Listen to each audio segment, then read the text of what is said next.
I knew that she was going in, and I knew she was getting the diagnosis that day. And then she called, and my heart sunk because I thought, here we go, I don't know what this is gonna be like. And when I answered, I knew right away from her voice. It was awful, yeah. Not a fun phone call to get.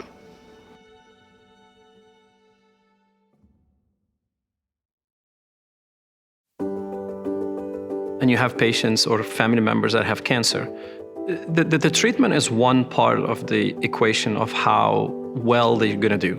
And we strive and we hope and we do our best to deliver the best care that we can. But what we always have to remember, it's not only the treatment, it's the support system around you, it's the family around you, it's the friends. It adds more to the outcomes or improves outcomes by being closer to family, closer to friends, places where you know, hospital that you know, streets that you know, and so on and so forth.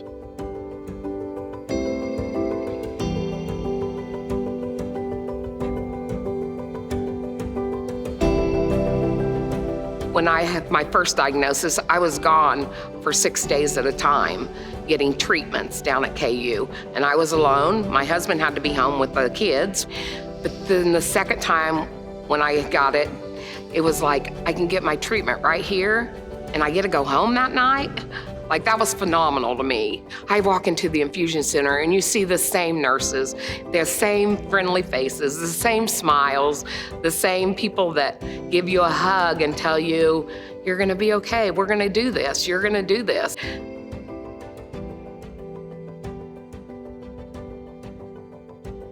Screening and prevention is the core passion that I have, because sometimes you can't prevent cancer from happening, but if you can find it early enough where you have more opportunity to treat, more opportunity to cure, we should focus on that aspect as much as possible. Finding or getting better technology has a much better chance for earlier detection, smaller tumor. Even if you can find something 6 months or 8 months or a year earlier than what you have, that would have saved the patient's life, prevented metastases, increase the risk of cure. And we pride ourselves, as we said, of wanting to deliver the best care in the community, and this is an integral part of getting the best care here.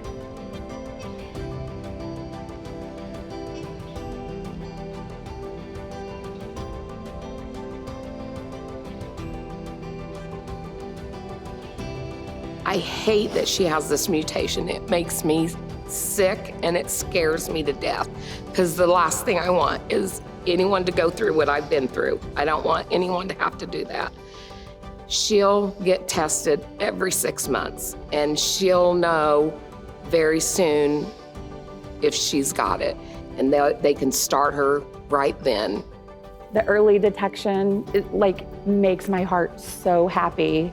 Being able to test for that here, being able to know that, receive care here, it means the world to us. Well, I'll tell you, they all have a very good attitude, and that attitude is worth a lot. Love you.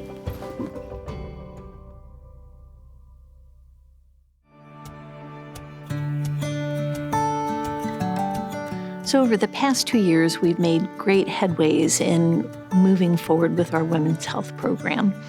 We've had groundbreaking for our new clinic, which hopefully should be done sometime this spring or summer. So we'll be moving up to a nice, quiet place for women to come. We hope to afford them more access to their care. Mammography will be around the corner. Ultrasound is just down the hallway.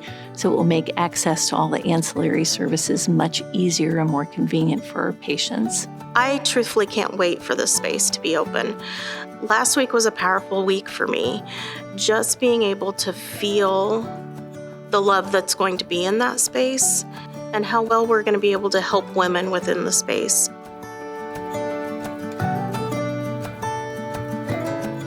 We see a lot of women both during pregnancy and postpartum who are struggling with depression and anxiety. So we're hoping to build a safe, quiet place for women to receive care.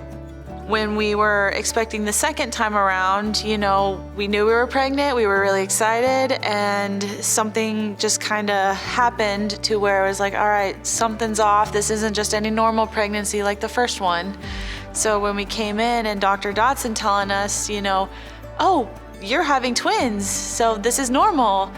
I mean, just the shock and just the raw emotion at the time, because I was nervous, I'm scared. I'm like, oh my gosh, I hardly know anybody that has had twins. Meeting Dodson and her just being like, everything's gonna be normal, everything's gonna be calm, and we're just going to do things like we normally have, and if anything comes up, we'll let you know, but you're doing a great job. God, you're just so scared and you just don't know what's gonna happen, and you've got all these complications that could happen, and I felt safe.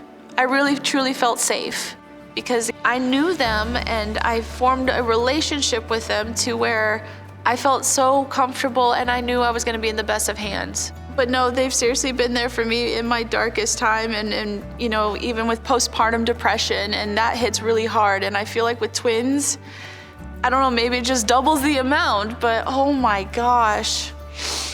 Thank God for them, because I don't think I could handle or be here without them, so.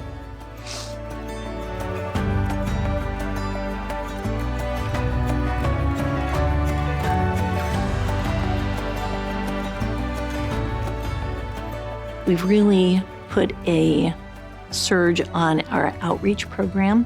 We've developed an alliance with Dr. Martin, who is a family practice provider in Albany, and Dr. Mattis, who's a family practice provider in Stanberry, working toward allowing them to provide some of the prenatal care and do the deliveries here in Maryville. Recently, we've reached out to the folks in Fairfax to establish a women's program there, and we've started an outreach program in Bedford, again, to allow patients easy care in their neighborhood instead of having to make a long drive.